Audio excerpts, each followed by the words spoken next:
Now, police in Accra has launched a manhunt for some armed men who shot and injured 4 police officers and a civilian at Zambrama Line near Mamprobi in Accra. The incident happened on Saturday night as the officers responded to a distress call to combat a robbery operation. Interior Minister Ambrose Derry, who led a team of high-ranking police officers, including the IGP, to visit the injured in hospital today, declined to give details about the assailant. But they revealed that they are already on the police wanted list and will be tracked. In all, 6 persons sustained gunshot wounds, including 2 civilians, one of whom fell into a drain trying to escape as the armed men opened fire on the police officers in a crowded area. You'd see the Inspector General of Police and his commissioners, and I came with them to visit the policemen who were caught up in an operation. They responded, the narrative is they responded to distress call, went 4 of them to try to find out who the offenders were and to bring them to book.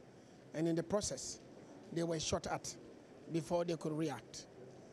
There were 4. 3 of them have been treated and discharged.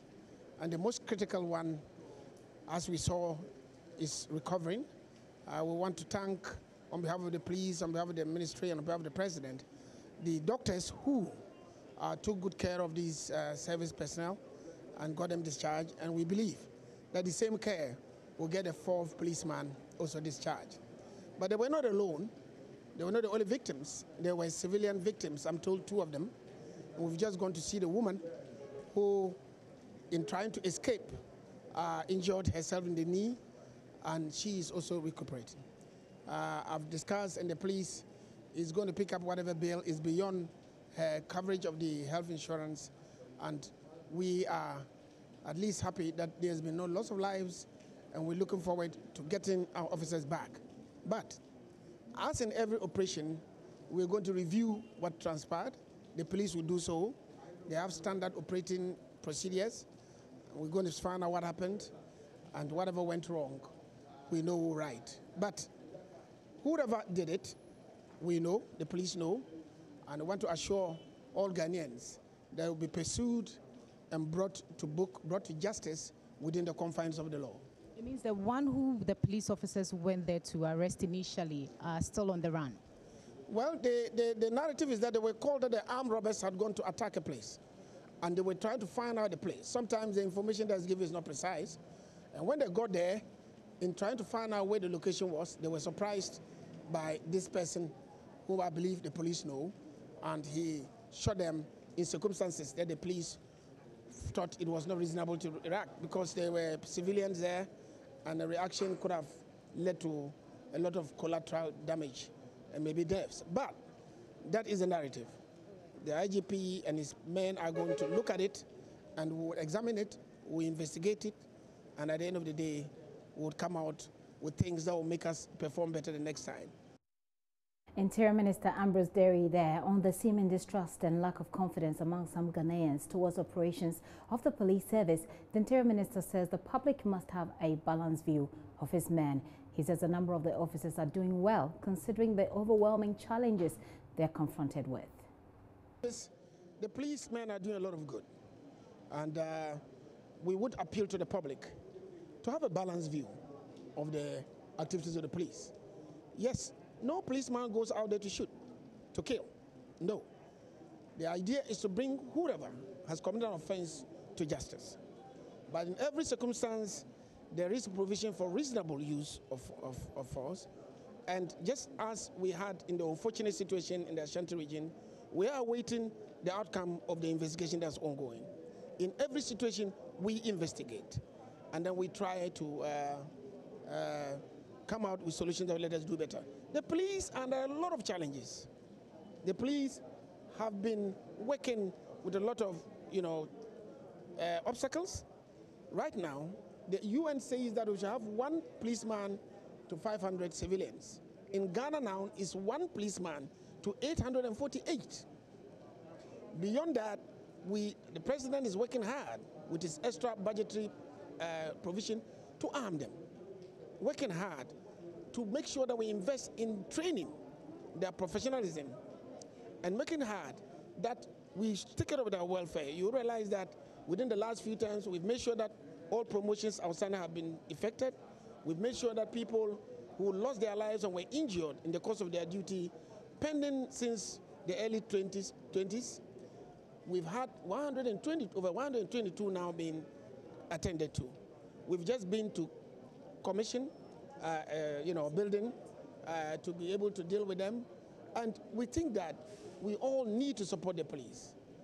With this shortage, we also need to up them in the digital support, IT, and the IGP is leading the transformation agenda, which is supposed to bring all these things together. But security is a collective responsibility, and the citizens of Ghana must support the police. When you call them, they come out and put their lives online to make sure they rescue you.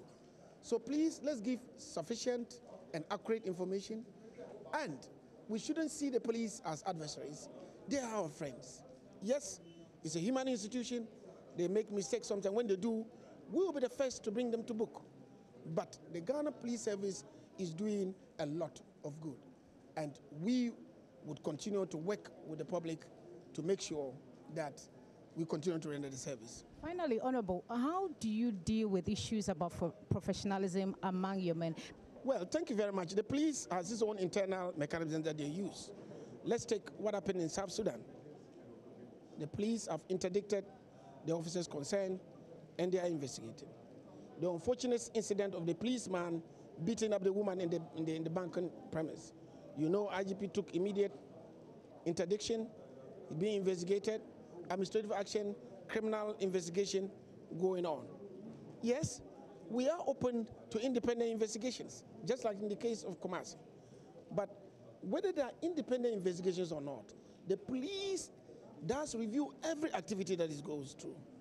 Don't make a mistake, even when there are no injuries, when there are no deaths, they review to see how the officers complied with standing operational procedures, and they correct them. But we are open to any independent assessment of the situation. But the police would not shield its own. You are aware the police have been arrested. Some of them are suspects in armed robbery. You are aware that police have been arrested in the Upper East because they gave out arms. And so the police would not shield its own. But the challenge is that we normally need information. And the Ghanaian attitude, when you arrest somebody, to get people to come forward, to give you the necessary information to be able to prosecute or investigate to its logical conclusion has not been easy. I want to use this medium, the good job that you are doing, and let us reiterate the fact that security is a collective responsibility. Give the police the information, and I can assure you that we would go by Mr. President's standard, that there would be no shielding of anybody, regardless of the person's position, be he police or civilian, be he party or non-party. We are all equal before the law. We would do so, but we would need the support of everybody. And I would need to appeal that we need to have a balanced view of security and our rights, because we must make sure that the police are available to come to us. And I can assure you that the reaction time has reduced now. How much is it now? Well, it depends. It could be 10 minutes. Some even talk about 8 minutes response time, which is very good. Across the country? Yes. Yes. Recently, when the president was in Upper West, we visited Rwanda, and he gave us president because he thought the security situation has tremendously improved. Is it over? No, it's not. We are still to take delivery of some equipment that is at the port now, and many more to come. Ambrose Derry again. Well, that incident has actually raised questions about the availability of logistics for the police service to operate effectively. Operations Commander of the service in Accra, Chief Superintendent Kwesi Fori, has been admitting on JoyNews that the challenges are overwhelming and enormous. He spoke earlier to my colleague Mamavi Owusu-Abuaje about the availability of bulletproofs, for example. Was shot in the chest. He got injured and was sent to the hospital.